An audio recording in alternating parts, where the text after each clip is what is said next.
The trial of Richard Allen, the man accused of being the Delphi murderer, wrapping up this week, at least testimony wrapping up on the 7th of November.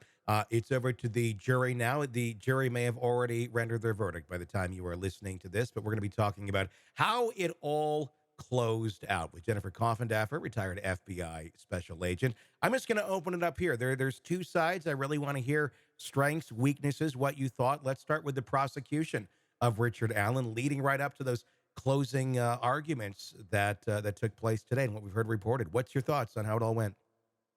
I think the biggest disappointment in the prosecution's case, looking at it, was really just the lack of evidence.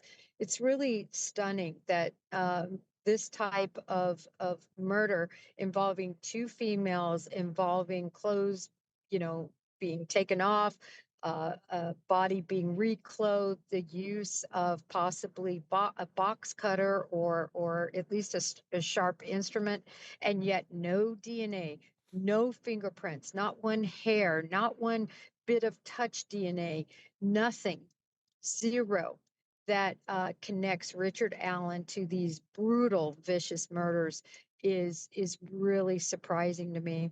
Um, in addition, the cellular information, just absolutely a big zero. They have made a big point out of the fact that they collected approximately 20 cell phones of his and not the cell phone from 2017.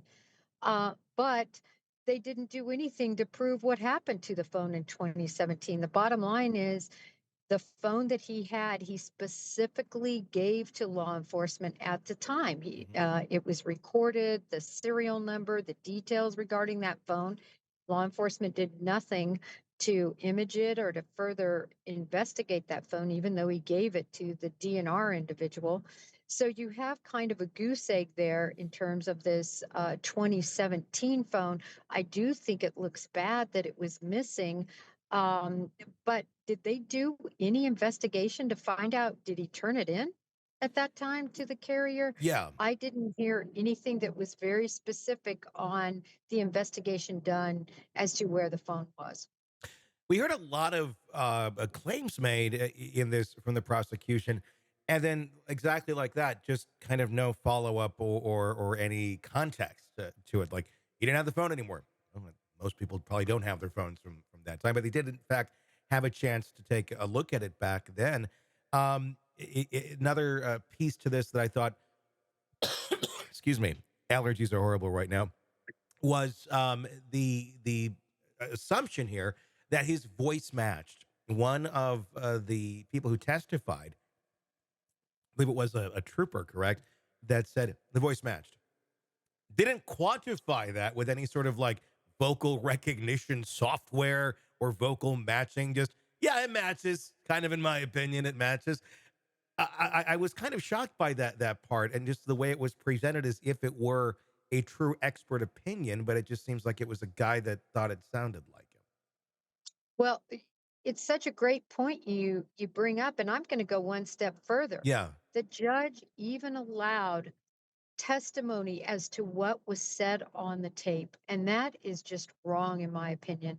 The reason you have the tapes is for the jury, the triers of fact, to consider what was actually said, not for a police officer who could influence them. Hmm. And then you have confirmation bias occur where this trooper says it, Yeah. or this, sorry, this law enforcement officer says it. So now you have a law enforcement officer saying he thinks is his voice. How much have we really heard from Richard Allen? And anyway, it's totally unscientific.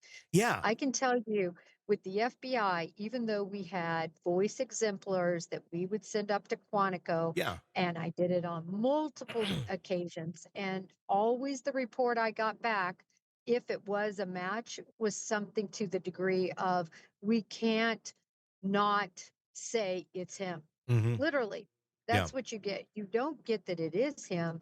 You just get, we can't say that it is not him. That's the best I could ever do.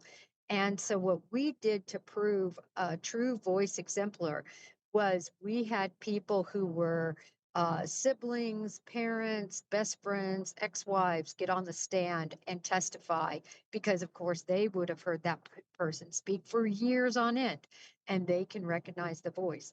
They did not do this in this case. And I think it's because they couldn't find anybody with any experience or expertise to say that was Richard Allen's voice. I was just kind of shocked that there was even allowed in, just with no qualification to say that. I mean, it would be like, oh, there's blood there that matches his DNA.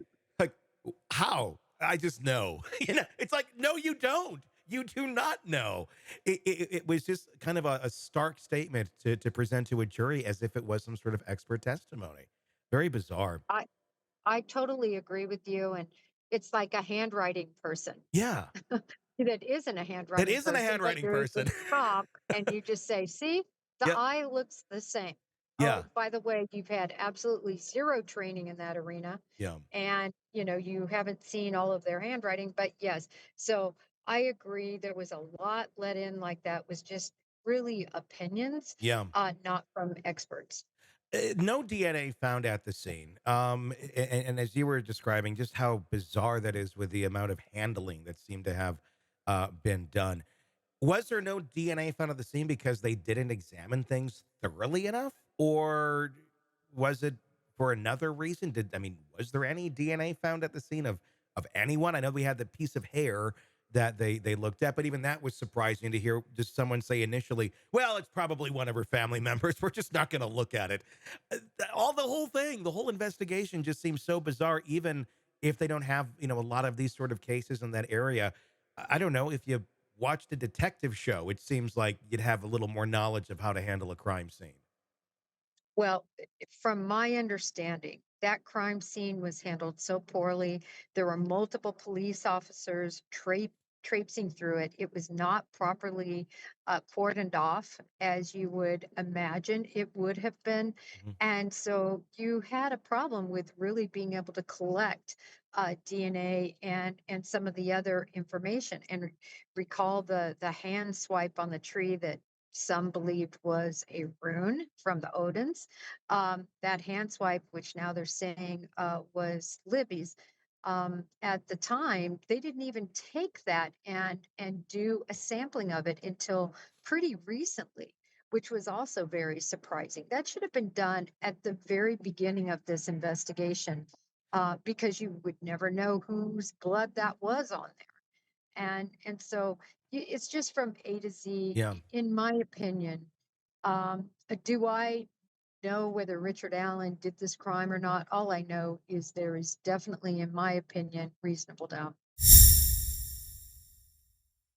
Hey, thanks for checking out the video. Be sure to follow us wherever you download podcasts, and especially Apple Podcasts, where you can get advanced episode and premium content on our premium channel right there. Also, be sure to follow us on social media so you don't miss any breaking updates on the stories that matter to you most. We're on TikTok, X, Instagram, Facebook. Just search Hidden Killers Podcast with Tony Bruschi, and you'll find us right there. Again, thanks for watching.